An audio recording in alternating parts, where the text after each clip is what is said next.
Installation of your new plane hanger is a pretty straightforward affair. Just figure out exactly where you want it placed on your wall, your workbench, or on your tool chest, and mark the hole locations. You can use a pencil, an awl, or, like I did here, a hand drill to mark your holes. Each plane hanger comes with two number 10 slotted brass screws. I use a 1/8 inch drill bit to drill the pilot hole for these screws. A little bit of paste wax on the threads will help them go in more easily.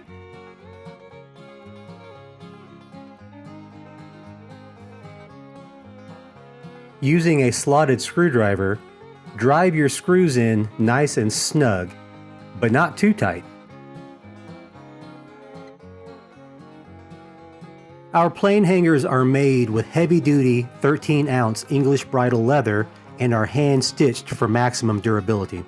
As you can see, it only takes a little practice to master using this plane hanger one-handed.